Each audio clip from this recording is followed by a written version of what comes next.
Welcome to another episode of the Straight Up Chicago Investor Podcast. I'm Tom Shellcross, licensed agent with Second City Real Estate. With me, as always, is Mark Ainley, founder and owner of GC Realty. Mark, recording back-to-back days.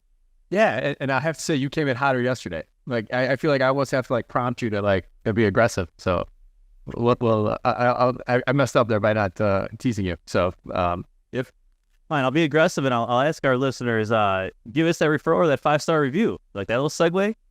Oh yeah, perfect. Listen, we've been on here for 200. I think this will be 225 episodes by the time this one airs. We got a bunch of listeners. More of that. So, we need your guys' help. This doesn't cost anything. We want to spread the word. We feel we have a lot of value here. I think you guys all agree. Help us share this podcast with, you're running with a cast of real estate investor friends, or if you're a broker in your office, or, share it on your Facebook. Just help us get the word out there too, so we could have more exposure. We appreciate it. And also the reviews on iTunes. We'll put a link to it at the end, as we always do. But Pop, we haven't had a bunch of reviews in a while, so we could use some boost there. We appreciate it. So I guess before you get the housing provider tip, one thing I'm fresh off today, because I turned over a beautiful unit, nice and easy, very minimal to do. But I noticed they pretty much never changed the air filter in the HVAC. Right? It was just disgusting. And I even left extra ones for them there. So I don't know if they just didn't know how to, they were scared to ask. So I guess moving forward, I almost check in with people every 90 days, say, hey, reminder, if you want me to do it, I'll swing by next time at the building. But make sure that is being done, whether the tenant's doing it or you're doing it, and you're using it as an excuse to get in the building as well, or into the unit, I should say. Do you provide them? Do you leave them? I always try to make sure that we're leaving 6 of them. That way we know if they're not. I do, because then if they've been doing it. It also makes it easier for them, right? Just make it as foolproof as possible. It's right there, and boom, done. We're going to have Bob Hansen on here in a few weeks from Second Nature. And their company, what they do is they have a whole bunch of services now, but they do water filters, they do air filters, and they send them right to them. And, I think we all put out at least at the requirement, but now their whole thing is hey, listen, if they're not doing it, you should charge them back for the breakdown or the additional cost time it takes to clean the unit the next year or whatnot. So there's some ways that we'll talk about in the future about embedding that. Yeah, there's probably ways to monetize it. I guess step one, though, to make sure it's being done, right? Yeah. Baby steps. Make sure someone's doing it so it's not being neglected. Yep. The funny thing is I actually subscribe to that service because I always forget to do it in my own house. I make sure I have the conversation with our tenants all the time, or with our team to have this conversation with our tenants, but I actually end up getting the service just so it's a trigger for me to remember to change it out every single month. So another thing too, if you have multiple buildings, make sure you have the right size. I've done that too. You show up at a 16 by 20 and you need a 16 by 25 or whatever it is. Just have that in your CRM or however you document things. Yeah. I know a guy that recently, he just buys them by bulk and keeps it in a case in his garage. He has a bunch of units, but that 16 by 25 by 1 is usually the one that's 90% of the time. So, yeah. Oh man, 2 minutes on air filters. We're killing it today. Now what do we got for the housing provider tip of the week? No one's gonna leave us a review because they're what the hell? So I got housing provider tip of the week. So this one's crazy. I got a property, as you know, I won't say his name, but he had an eviction yesterday, and when him and the sheriff showed up, changed locks, they found that there was 5 pit bulls and 5 French bulldogs there. And that is, one, and listen, when he told me that story, my head said, all right, 5 French bulldogs, if I had times about $7,500, man, that's great. That should cover the past due rent. But he went right away and he started oh no, what do I do? He's calling animal shelters. I think he sits on a board, does something like that, but he's trying to find a way to he went into panic mode in a way. Or how do I solve this mode? Maybe not panic mode, but I guess my housing provider tip today is if there's something valuable left there by a tenant, maybe they weren't there. I think this particular tenant stopped paying rent and was just using this place as a place to keep these dogs. There's Mama pit bull and a bunch of baby pit bulls, so I think they're breeding them there. But if there's something of value, those tenants are coming back. And sure enough, later on that night, he went back there to feed them, and they broke it and took everything. So my housing provider tip there is if there's something of value, you don't have to go in sometimes they leave a car, sometimes they leave, this pets, or sometimes they leave really expensive, maybe, it used to be stereo equipment, that's an old thing, but a really big TV that actually works, they'll come back. So sometimes you just have to make it easy for them to come back. I'm not saying leave the door open, but make sure you get communication with them, tell them you'll be there tonight between 10 and 12, whatever it might be, to help them get that stuff out, because if not, they're going to more likely break in and take that stuff if there's enough value there. Yeah, good tip. So, all right. today's guest, he was referred to us by someone else, but I started researching him. He's got a really interesting background. So he's originally from Detroit, moved here to Chicago, so we got a transplant, but he's called Chicago's home now. He's a realtor. He's an investor. He's got a TV show coming up here as well too pretty soon. So it's pretty exciting. We'll hear about that.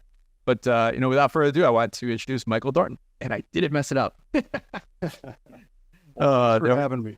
We were joking about he's got such a simple name that the pressure's on, so we messed it up. So, but it is hard to pronounce though.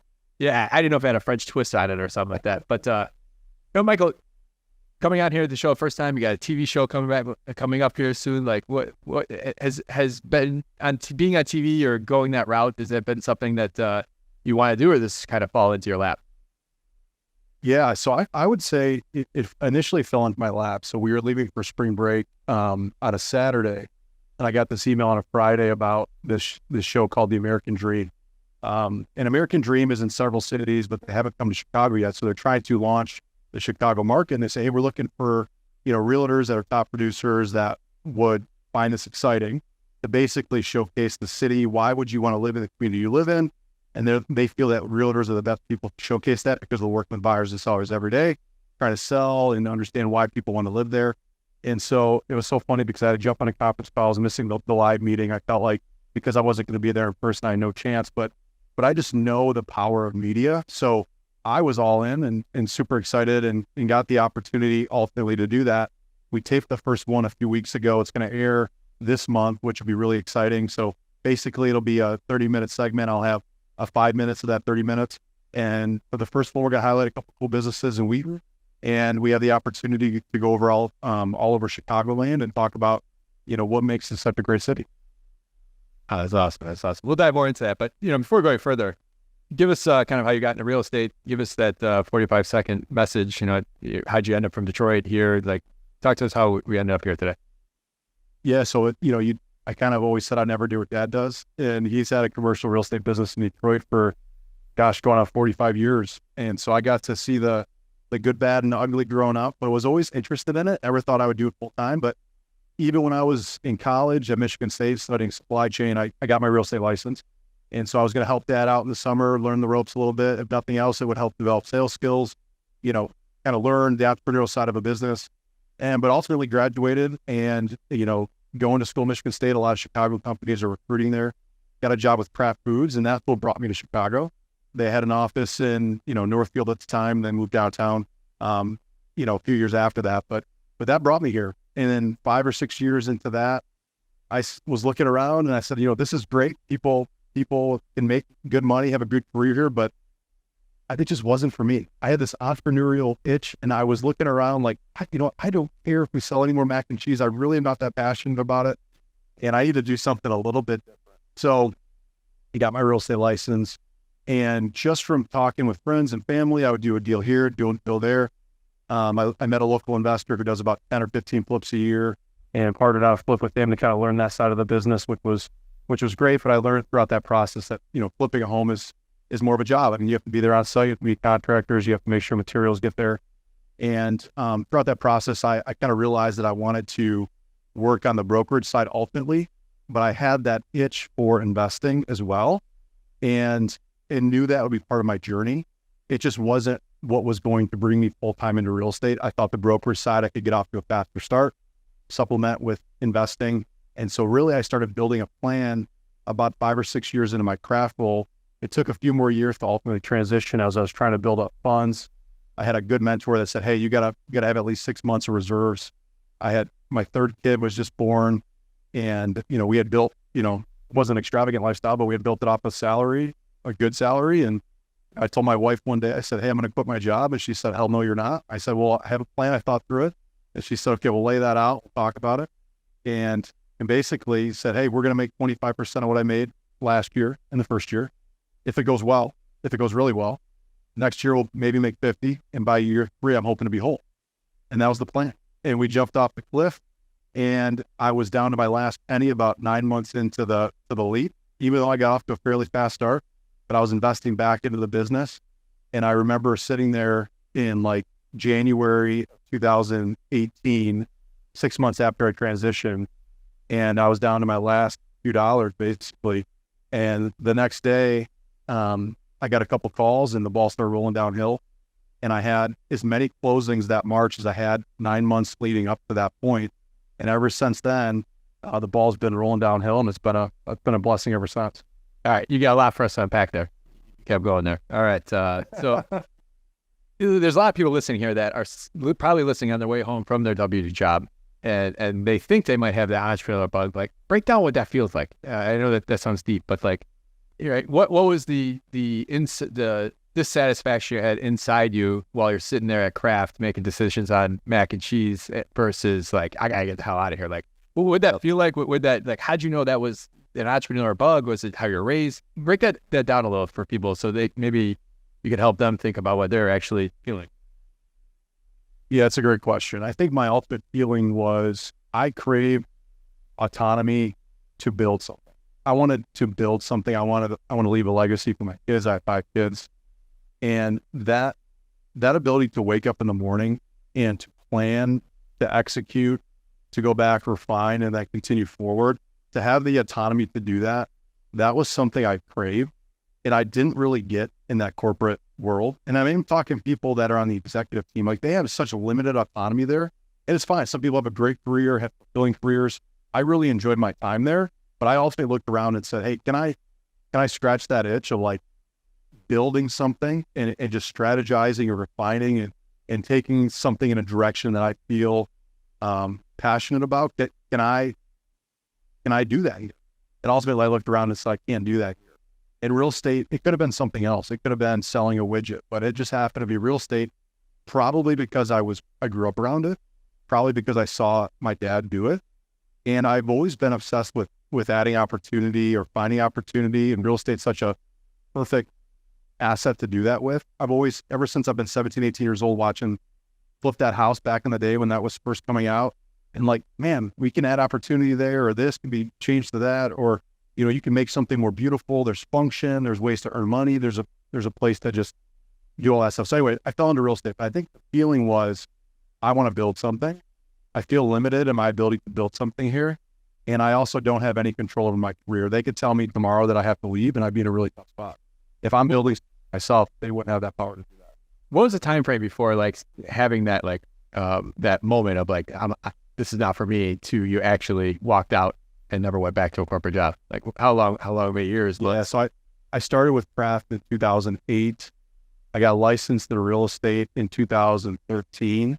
And I think by 2015, I'd made the decision to leave Kraft. And I had to stay there for 2 full years to feel like I built up enough money to transition. So I had to stay, which was a tough 2 years. I basically stayed an additional 2 years knowing I was going to leave. Yeah, so you're working 2 jobs, 2 incomes. You're already starting to build that. Yeah, and it was pretty passive, to be honest with you. Like I wasn't really doing a ton on the real estate side. I would do 3 or 4 deals a year, but it was fairly passive. Friends just knew I had a license. They knew I was into it. And so I wasn't prospecting yet. I wasn't really building a business until I made the leap in July of 17. And that was when I really started hitting the ground running and tried to, create a business. Yep. So you've mentioned this several times now, building a business, investing back into the business. Talk to us about that, having, the bank accounts looking bleak.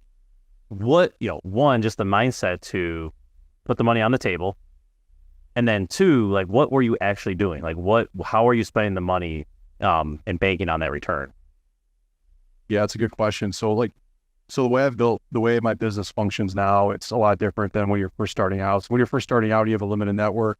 You don't have repeat referral. Luckily, those were back in the days where you could actually pay for Zillow leads and actually have, you'd pay $100 a lead. Now it's like $1,000 a lead. It's insane. But I was paying for Zillow leads. I was prospecting. So I was, leading a small group at church. I was still doing social media. I was involved with the board on a coffee shop. Like I was trying to be around as many people as possible. And the one thing that I was doing back then that I still do now is if you are around enough people and you treat people well and you can answer the question, how's the market, without being an idiot, like you'll get business. Like it's the people that like last, because they'll know you're in real estate. Like they'll know enough if you're on social media, you're doing some things and you're getting the word out there a little bit. Like you'll be asked the question. And if you can answer that in a way that shows that you're a professional, that shows that you know more than what they can find out on Zillow, you will build a decent business. So for me in the beginning, it was paying for some leads, which is very limited for me now. And it was prospecting. It was everything. I was actually doing a little bit of video back then, a little bit of social media. And I was trying to hit it from a million different angles because I didn't know what worked yet. Home value leads. I literally, if you looked at my first 10 deals, I might have had 10 different lead sources. And then from there, slowly and steadily, it's become very much more prospecting, a lot more working with investors that those people come back around, a lot more repeat referral, a lot more social media type stuff, newsletter, things like that, where, and now farming, like now we do a lot more business in Wheaton where I'm located, and that radius has gotten tighter and tighter over the years. You have, recently, our last episode, I'm not sure what order we are, we're talking about outbound marketing. We were talking about kind of people being proactive. For the people that are coming into the business now, what's like a low hanging fruit, like tactic that you would recommend, or maybe you would do if you had to start over right now? To get your name out there and actually start building a business or moving towards building a business. What do you think are those crucial first steps? You have to call people. I think the people that are comfortable. So I like going against the grain. I think social media is so important. Video is so important, but in a way it's what people are most comfortable with right now. People are not comfortable getting on the phone. They aren't. And there was a wave there for a while, I'd say 3-4 years ago, where cold calling was a thing. We had a lot more inventory to do that.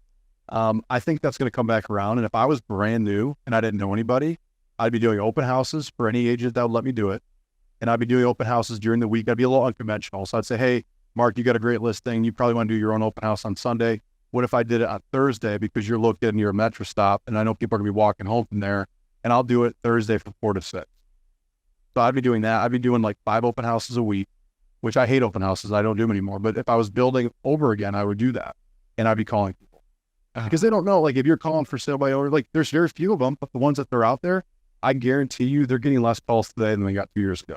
People are now kind of hiding behind the social media, which is great. It's a tool, but it's only there to then have a conversation down the road. It's not the end game. And I think people have lost sight of that because it's kind of easy in a way to kind of stay behind the screen and not have a follow-up conversation. But I think a lot of people stay behind the screen and call that outbound marketing. Like I posted this and I put up a motivational meme on there and it's a cat, he's happy, and they call that marketing and they call that being aggressive. And I think that's a horrible way to kind of frame it for people. And I love I consider myself pretty scrappy, and that's how I got where I'm at. And I think that right there is super scrappy, and that's what it took you to do to get to where you're at today. So it's impressive, man. It's awesome. Yeah, if part of your marketing doesn't make you uncomfortable, you're probably not doing it right. Yes. Right? Like this is totally. You should feel some uncomfort. Yeah. Or you've made it. Or you've made it to the point where it's just pure referrals and you're coasting. Right? That too. Yeah, it's Tom, to your point. Like the other temptation is to call the people that already know you, like you, and trust you. You have to do that too. You have to be systematic about the people that are already in your network. But the hardest call to make is somebody that's not in your network yet. And so that is where the magic is. And like, quite frankly, that's what I'm trying to get back to the basics with. And that's like a key pillar that when I think about a way for us to grow every single year, even though inventory is down 34%, like what I'm going to be adding personally in the back half of the year is back cold calling again. Like I've been cold called in a few years. I'm good about getting on the phone with people that I already have a relationship with, but I need to go to the next level, and to keep growing, we have to do that. So it's calling the people that are truly prospects, people that want to transact in real estate, and expireds and FSBOs, even though they're very few and far between, they're still out there, and there's deals to be had there. Yep. So let's talk a little bit about, you mentioned niching down, whether it be geolocation, who you work with. Talk about that process, because when you start, in regards to your investor, an agent, a mortgage broker, it's you take whatever you can get, right? You scrap. And at some point, the desired end state is to get to a point where, hey, I only do the X, Y, Z. I'm very focused. This is what I do. Talk about that journey and that process, though, and that momentum and flipping the switch. 'Cause I think that's very hard. We have a lot of listeners who are probably there, right? They're in the game. They're doing well, but they're not at that like elite level yet, and they're figuring out, what is my next thing? I can't not take this lead.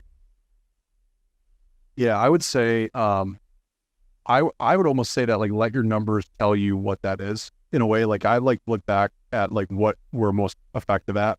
So 2 things. I want to know where the business is coming from. and what's actually fruitful, what we're actually good at. And on the second hand, which is a little bit like talking out of both sides of my mouth, is even though I don't like cold calling, I need to get back to it. There's also certain things that you're very passionate about, and that if you just hone that skill a little bit more, you could also get yourself to the next level. So the one thing I'm really passionate about is just being involved in different things, and then answering that question, well, how's the market? Like adding value to people, being a connector. And so I'll coach, I'll be involved in this, all that kind of stuff. So I'm passionate with that, but that can only be skilled so far. So I would take a couple different approaches. What am I already really good at?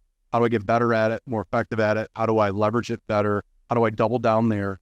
And then what's a skill that either works, or I know because it's been proven by other people that it works, but I'm not super skilled at it? And can I add that in and layer that in on top of stuff I'm already really good at, passionate about, or really take myself to the next level? But I think you got to look back to see where you're actually getting business from. Like I look back and realize that like the best time for me wasn't spent on open houses. I have a team member, Allison, and she just absolutely slays open houses. And even Penn on my team, like he loves them, he kills them. Like I hate it. Like I'd rather be home like with my kids.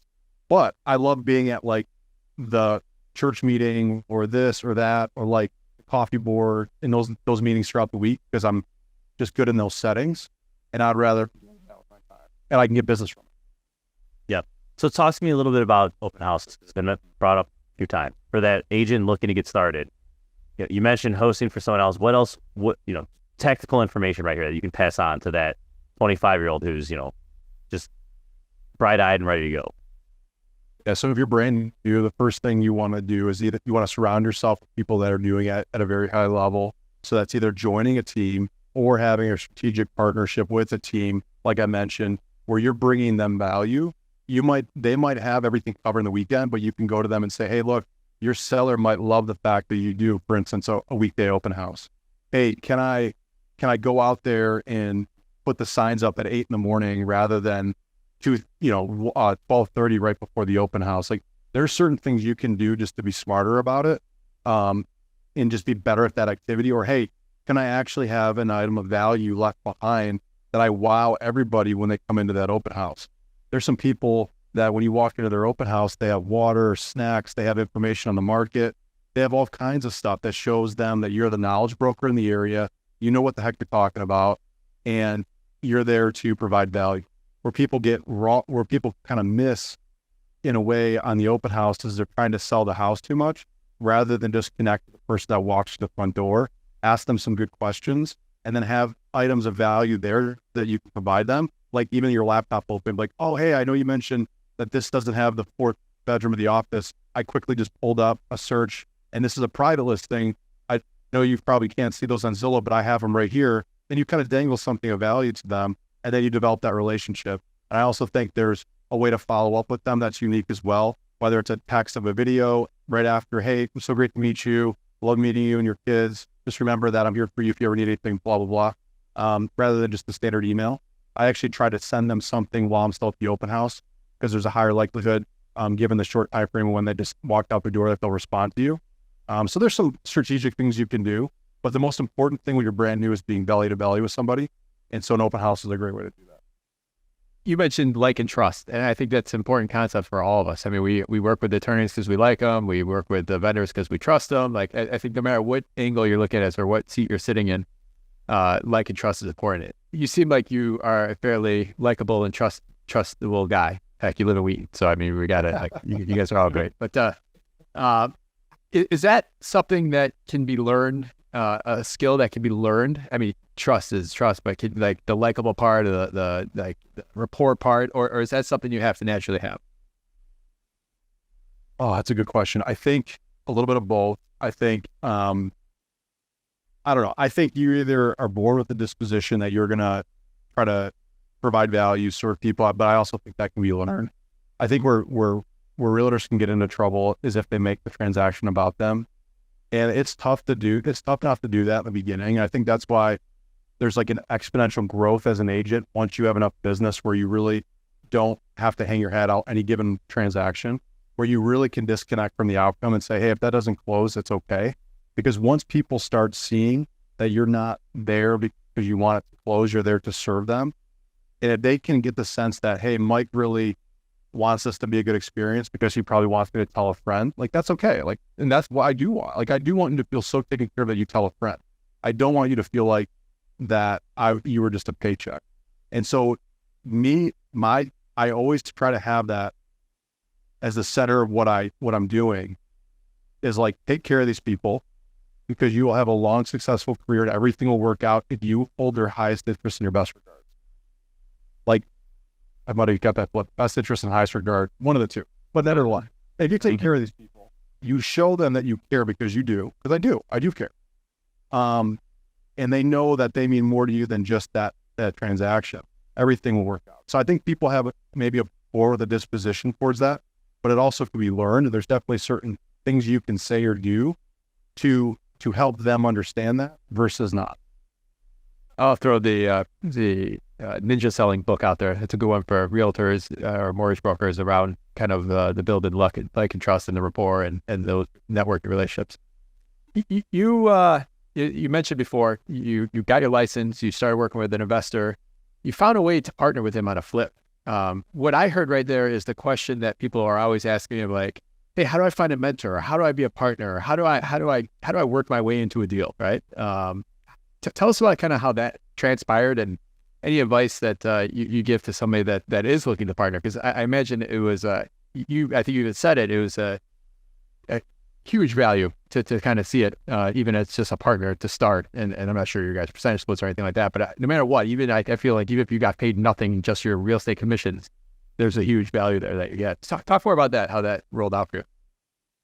Yeah. So I think when trying to pursue a partnership, you have to come to the table with what you perceive your value to be, even if you're brand new. So I met this individual through like Bigger Pockets forum or something like that. We were from the same town. We sat down and he was doing these flips on the side. He had a full-time job and it was in real estate and it was, but it wasn't like flipping wasn't his full-time gig. So he had a very full schedule and his bottleneck was analyzing deals. So we went into a partnership with the understanding that I was going to help vet a ton of deals. I was going to get things further down the path into his lap so that he could save a ton of time on the front end. And then we would partner in the deal. In exchange for that, he would help show me the ropes of like, how do you renovate a property? How do you handle contractors, scheduling, all that good stuff. And I did put a little bit of money in and had like preferred return on that, like the money I put in. But really that was just like kind of a side component. Like really the trade-off was I'll bet a bunch of deals. Maybe they get to the finish line. Maybe they don't. I'm writing the offers. So I'm putting all that time in. And on the flip side, he's going to teach me everything we need to know about flipping. And yeah, there was some sort of split that I don't even recall what it was, but yeah, that was the idea going into it. And I think it was a really good way to structure it. Now he happened to have a family member that then got licensed and moved into town. And so he kind of could recreate that structure with somebody else that was family, that was ended up being part of his business. But that was how I kind of got into that deal. I tried providing value on the front end. All right, so let's talk about this a little bit. You didn't want to do any other flips yourself, though. Like that wasn't that you didn't want to go down that path. Talk to us a little about that, because it's like the shiny object that people hear I flip and they get very excited. They want to talk about it and they think it's great without really realizing what goes into it. Yeah, I saw that. I honestly and there wasn't enough meat on the bone of that one. It was like there's this big condo in India Park, and we had to get materials up and down stairs and elevators, and I just remember looking at that and looking at the profit that we had at the end of it and then how much the broker made. I was like, man, I think the shiny object is the broker. And so I am interested in flipping. I think honestly, in a way, this is a market for it because we're back. We bottomed out in December. We're back on the upswing. It's hard to break a market where supply is so low and it's systemically going to be low.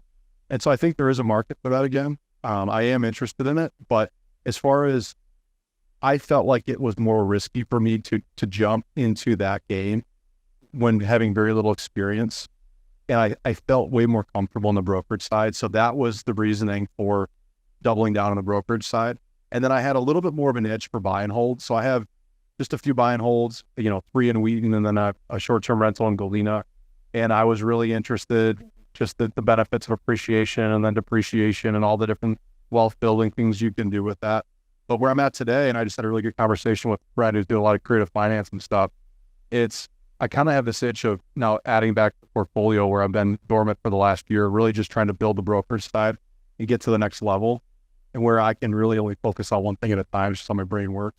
But there always becomes a point in the year, later in the year, where I start wanting to focus back on investing again. And so I'm going to start looking heavily into some creative financing stuff and see if there's some deals to be had there later this year. I think flipping could be part of that. But for me, it felt too risky to jump full time into flipping with only one pseudo flip under my belt. Yep. And just to piggyback on your comment of, the broker's making good money. We see it all the time, right? We do these high-end flips where a broker brings us something at 600. We do the giant rehab. We sell it at 1.4. They get it on the back end too. So they just got, 2 million at 2.5%. They got 50K, right? And they put in maybe, $1 to $2 grand of marketing or whatever, or paid for half the staging. But like, they didn't have to put a down payment. They didn't have to front the contractors. They didn't have to carry holding costs. The risk was very, very minimal for that 50 grand. Like, it's not a bad position at all. Every time I see it, I'm like, wow, that's a good position. No, it could be a lucrative business, but it's like the risk reward business. It's, you only eat what you kill, and it's commission basically everything else. And if you can get over the hump, it's pretty good. And if you can get over that, 87% of us drop out of the first 5 years, you get past that point, get the ball rolling downhill. In a way, it's almost like my time is best spent just continuing to double down on that. But that's also a little short-sighted because I don't want to do this forever. I love it, but I would love a day 20 years from now where we have a lot of passive income and I'm able to pass down and leave a legacy to my kids where, if they have property that they can, we can pass down, that would feel great and something I want to do. So, but yeah, it can be lucrative for sure. As a broker, what advantage do you have to being an investor as well too? Well, I mean, if you do enough deals and you sit across the table from enough people, you do have first line. So like one of my rentals that I was partnered on, which I ended up divesting, was somebody that was a listing appointment. So you will go into a home. We had one earlier today. That was probably something we could buy and turn into a rental where you will have first eyes on something and you can offer that seller to purchase it. Like the guy that we bought the house from a couple of years ago, he said, I want to get rid of this yesterday. I said, okay, we should list it for $275. He's like, okay, well, I want to make sure this is sold in the first weekend. I said, well, I know I said, I could buy it from you for $265. He goes, done. Okay. That was it. So you have a couple of advantages. You can see inventory early. You're in the game. If you're known to be somebody that can get the deals to the finish line, other realtors that have deals can come to you. And then you just know the market. You feel so comfortable with the market. Like I feel very little risk buying something in my marketplace. And I know I have an unfair advantage there. I know I do. And I have people I know. Like there's contractors and people that we work with day in and day out where I feel way less comfortable going to a different market, even though eventually I do want to diversify there. But I know a deal when I see one in my own market. That's an advantage. Yeah, great answer. Go ahead, Mark. No, I was going to say, so what's your, Tom made the comment about the commission front end, back end, they might make 50 grand. And a lot of people get mad about that, right? There's a lot of, the world of brokerage, brokers get viewed as you get paid too much, right? But you clearly outline, how much effort there is on the front end that you're not getting paid for. All that time you put up front, they always say 50% of what a broker does he doesn't get paid for. 50% of his time. So a lot of that gets lost. And, I got a lot of automation now with Redfin and, MLS is no longer a book for 20 years, not 25 years now. Like, where do you see the future of brokers going? I think we have a huge wave of older realtors that might be on their way out with lack of inventory here in the next couple of years or with kind of a stagnant market. Where do you see the industry going as a whole? Yeah. So yes, a couple of things going back to your earlier point. You do, like as a realtor, you do a lot of work for free. So if you get one to the finish line, you get paid very well per hour for that deal. But there's also lots of deals that you don't get anything on. You spend lots of time on. I think there's a reason why the fallout rate is so high because it is a tough business. But if you can build it up, you get paid well to do it. So you have to do a good job. Now, where do I see it going? We're already seeing it where the agent counts going down. And I think that's really healthy. You have I think it's 78% of it's basically 80-20. 78% of the business is being done by 22% of the realtors. And so I do think that there is room for some people that maybe do 1 or 2 a year that, are maybe having struggles getting people across the finish line. Maybe they're going to drop out. I think that's okay. I think even if we had the 78% that we're doing, 22% we're doing almost all the business, I think we'd be okay. Obviously, it'll never get to that point, but I think we got pretty inflated over the last 5 or 6 years when things were selling like hotcakes. And then I think once you go into a different cycle and you go into a little bit of a downturn, whether it's home prices or just home inventory, either way, volume is down for realtors. I think you'll see people fall out. And I think you're going to see I think you're going to see a lot of contraction, meaning like a lot of the business is going to continue to be done by the top players, and the people that are kind of in the bottom are just going to phase out. People that are really visible and own a farm are all over the place are going to continue to get bigger and bigger. And I think there's not going to be a whole lot of parity. I think that's one thing I'm seeing is the bigger are getting bigger and the guys at the bottom are falling out. Do you see the next 25, 30 years, realtors going way off and becoming all digital? I don't. I still think people want an unfair advantage with something so important. And it's hard to have an unfair advantage without having boots on the ground, somebody very experienced, somebody that knows the in and outs, knows other people in the game. And it's hard to have a computer do that, because if the computer's doing it, theoretically the computer's doing it for everybody, and then you don't have an advantage anymore. So I think it still goes to, this is so important for people. It's either a roof over their head or, it's their investment vehicle, where they're still going to want somebody that gives them an advantage. I think that's where the realtor still comes in. I agree. I think you've hit on it a lot today. You and your business and your team, you guys provide a lot of value. That's what you guys set out to do. You guys don't set out to sell houses. You guys set out to add value to people buying or selling houses, and that's where you're able to justify that expense or that commission. And I think as long as the realtor world keeps going towards that direction, and the people that are not adding value get weeded out and fall off the circuit altogether, I think that will help keep the industry going and not get replaced by digital forms of brokerage. So, yep, agreed. Yeah, it's not a binary question. Like, it's not yes or no. It's going to change, right? It's going to be different than what it is today. So, let's talk about Wheaton, right? So this is where you focus. Let's say I'm an investor. I'm here in Chicago. I'm having trouble finding inventory. I like Wheaton. I have family there, whatever. I know it's a great community. As an investor, what can I expect? Are there small multifamilies? Do single families? Are there potential single families that cash flow? Is there an Airbnb play? Just give us the high level 101 scoop. We'll go from there. Yeah. So Wheaton, there's not really an Airbnb play in Wheaton. It is detached single family homes. The sweet spot in Wheaton is a 3-bed, 1.5 bath, 1,200 square foot home. If you get into 4-bed, you're starting to get in price points that just get exponentially higher, where you can't get the rent back.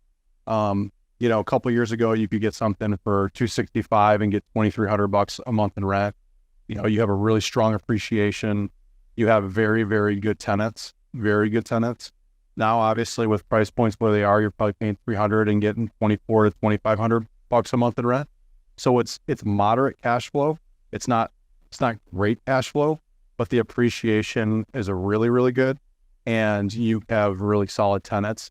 You have a lot of buyers that have become renters only because they can find a house to buy, where you can almost always get somebody with high 700 credit score, dual income, super solid, and you're not spending a whole lot of time managing them. So that's kind of the profile of Wheaton. I really like it for the appreciation. And there's some surrounding towns. I'm actually seeing some really good pockets of opportunity with, like, Lombard, Villa Park, where people get priced out of Wheaton, Glen Ellen, and Elmhurst. They converge in those two towns. There's a lot of good opportunity there. And then there's honestly quite a bit of opportunity. I have an investor now that's very active, very, very active in Carroll Stream with townhomes. It's because nobody's focusing on them. The numbers are really, really good. You have, obviously with townhomes, not like condos, you have a very passive HOA, you have low HOA fees, you don't have as much from a capital expenditure standpoint, and you're still ripping some pretty good rent. So they've been able to buy some stuff pretty close to the 1%. We're, buying it for $230, getting $2,200 a month in rent. And so you're looking at a 5.5 cap, something like that. But again, the appreciation out here is what I look for, and the quality of tenant. I don't want a headache. I don't want people trashing stuff. And maybe down the road, I'll venture into some different markets. But that's when you can expect in Wheaton, solid tenant. You have the college nearby, you have the metro nearby. A lot of buyers that become renters, really good appreciation. So I like to 𝗥𝗲𝗃𝗃 have a bunch of townhouse communities are called attached housing that don't have HOAs, which is nice too. That wipes out a lot of your, or the HOA fee wipes out your cash flow, and that also, if you put the lawn and snow on the tenant, then you really don't lose that much value. Exactly. But Wheaton, so is there a rule that you're not allowed to do short-term rentals, or is that still available? I think it has to be at least a month. Like So it's got more. midterm rentals. Yeah, midterm, or I think it has to be, can't be a whole house, can be a room. So I know some people get around that, but yeah, I don't think it can be a whole house. It's got to be longer than a month. Wheaton also doesn't have a rental license program either, and it's in DuPage County, so you don't have to deal with any of the Cook County stuff. So it's a lot easier to manage as well too.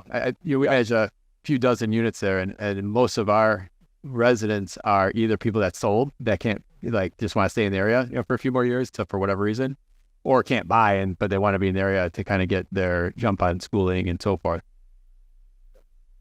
Yeah, you have great tenants, that's for sure. Yeah, someone who plays in both workforce housing and luxury, like, there's something that 770 credit score, you're never going to have that silly cap rate, but like, man, there is something to be said for like having less, having a maintenance call every 60 days or whatever, right? And it's just simple, it's easy. The BS factor is low. Like, you go about your life, and at the end of the year, you're looking back, oh, that's pretty good. Yeah. And I think all of them have a place, like, eventually when you build a portfolio, like, they all have a place as you diversify and you get, maybe you balance out high cash flow with low cash flow, but high stability and appreciation. But when I first got in, it was just buying things that I knew were deals. And I was so confident in this market. And I had one in Villa Park that, the best of a partner at the time, we kind of divided and conquered. But yeah, those markets are great. And I think now I'd want to get into some multifamily stuff or get into a different market completely, just not to have everything and all my eggs in one basket here. But yeah, I think I'm bullish. I honestly am bullish on the Midwest in general. Like, people don't value being around water. Like, talk to some people who live in the Southwest about what it's like to live around the Great Lakes. I mean, like, this is like a really good spot for the long term as far as like being around the Great Lakes, being around water, having fresh water. We didn't go up as high in the last 5 years, 10 years, so we don't have as much fall. All the outlooks for the next 5 years are the best in the Midwest as far as home appreciation goes. And so I think it's slow and steady wins the race here. And so in general, I'm really bullish on what's to come here. Yeah, no, I love it. All right, so let's talk about your team. You're scaling. You mentioned a few of your team members. You're looking to grow. Where are you today? If you don't mind sharing some of those details. What are you guys working on? What's the 2023 goals, and where do you see it going in, call it, 3 years, 5 years, et cetera? Yeah, so right now it's myself and Allison Borton and Penn French. They're both licensed. We're the realtors on the team. And then we have a couple part-time gals that kind of make up one position. Lindsay Willis is our stager. She's a certified stager, complete rock star, and then does marketing stuff for us. So she does all our events. She does all our marketing mailers, our content, social media. And then we just brought on a virtual assistant this year to kind of help supplement her with video editing, things like that, and helping her with some content. And so we're just getting the VA off the ground, and we're kind of going to be around the 28 million in volume this year. I'd really like to be 40 million next year. I mean, it's going to take some, again, adding some different lead sources to get there. I think the market being down volume-wise 34% right now, we're down about 10, so we're doing better than the market, but we're not doing as, I'd like to be growing. I think we can get there. I think we're having a few really, really good months ahead of us here. So my goal this year would just to be growing, which would be at like 28.5 million. And then next year to take a huge jump and to really be reinvesting back into the business and making sure I'm not working on things I shouldn't be working on, so that I can really invest in the, lead generation and making sure that we're all, doing as much as we can to get that 40 million mark. How many transactions what kind of range, number of deals? It's about 65 to 70. Yeah. Awesome. All right, man. I'm ready to wrap. Tom, you good? Let's do it. All right. All right, Michael, what's your competitive advantage? How have you been able to do this in such a short time frame? And others, they've been spending decades trying to achieve what you have already.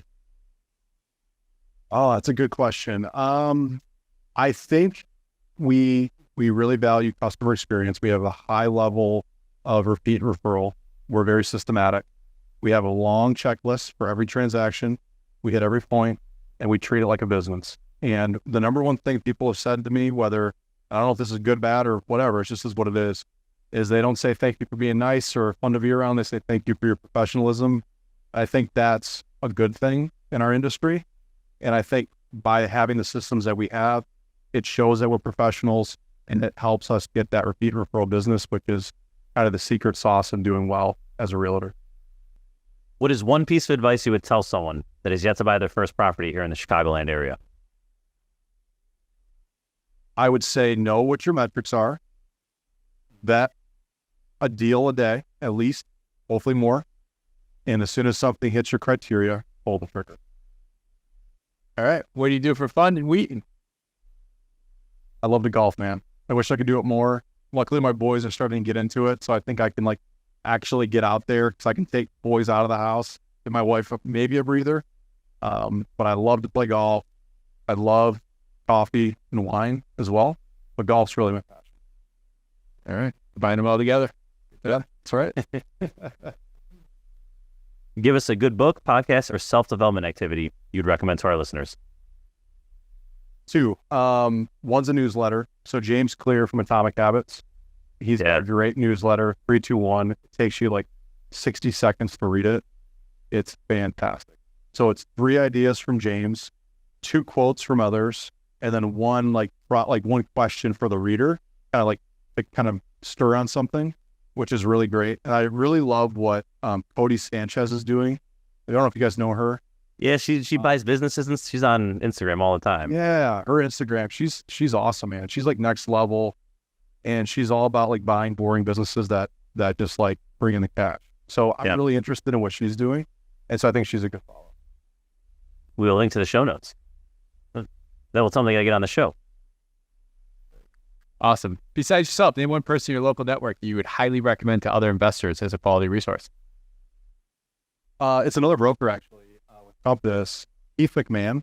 I don't know if you guys know Keith. He's a flipper. He's a broker full-time. He's such a good dude. He's got one of the funniest, best Instagram accounts. He does a good job of taking you through the process of going to the auction house, picking up a property, renovating it, selling it. I know he brings some people along with him to sites and tries to teach people about investing. And so, yeah, he's in the Naperville office, but he's a good dude. I really like Keith, and I think he's somebody doing some pretty great things out there. All right. We'll also link to him in the show notes. Michael, thank you so much. You provide a ton of value to our listeners. How can they learn more about you? Is there any way they can provide value to you? Yeah, just connect on Instagram, Michael Thornton 1. I think that's the best way to do that. And then, and if they have anybody that they feel like would be a good fit for the American Dream selling Chicago, we're always looking for people to highlight. We tape every other month. And so would love to connect on social media and give me your ideas of any movers and shakers that we could feature. All right. Time for Chicago Fact. So today's Chicago Fact is we're playing for Dan D. I don't know Dan's last name, but it starts with a D, out of Batavia. I bought a t-shirt just a couple months ago. So today's Chicago Fact is brought to you by NEGC, Matt Nozzle. If you're looking to do some construction work, Matt can help you. Dan, if we get this question right, myself or Michael, then we'll send you a $50 Amazon gift card brought to you by NEGC. Well, I had this fact because I knew we were talking about Wheaton. I did not know that Michael was a golfer, so I think Dan's got this one in the bag here. So, Michael, before you answer, give Mark a shot. Let's see if he gets it, but then you can be the backstop. So, Mark, this Wheaton course, it's a prestigious private golf course on the south side of Wheaton. It's famous because it's the oldest 18-hole golf course in the nation. It's hosted U.S. Opens, U.S. Amateur Golf Championships. In 2005, it actually hosted the Walker Cup. I'll give you multiple choice unless you know it already. I'll give you some. I know exactly where it's at on the diagonal street right there, just south of. But I don't know the name off. So you have to All right, so here we go. Your options are Chicago Golf Course, White Eagle, Arrowhead, or Black Sheep. Chicago Golf Course, isn't it? Chicago Golf Club. You got it. Nice work. All right. That was process of elimination. That's the only way I was able to. So I did know that for the record. Do you know, like, in my head, like everything just west of 294 is one thing. Like Black Sheep's just as far as Wheaton in my head, which is all Black Sheep's like an hour and 10. Yeah, for that's Sugar Grove, but that's a great Yeah. place to- yeah. In my head, it's all the same. And it's the first golf course outside of Scotland in the United States, I think, isn't it?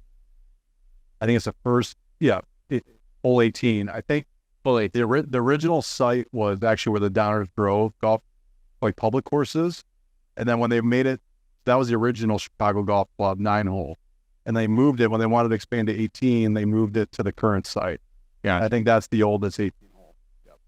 All right, Dan D. Thanks for buying a t-shirt on the Straight Up Chicago Investor merch store. So we'll send you out a $50 gift card brought to you by NEGC. So Michael, thank you for coming on today. Tom, thank you. As always, listeners, check out Build Your Team on straightupchicagoinvestor.com. Also check out the merch store so we can put your name in for the hat. You can be part of the Chicago Fact, and we'll announce your name on here and send you something when we get it right. So thank you, Michael. Thank you, Tom. Listeners, we will see you next week. Thanks all.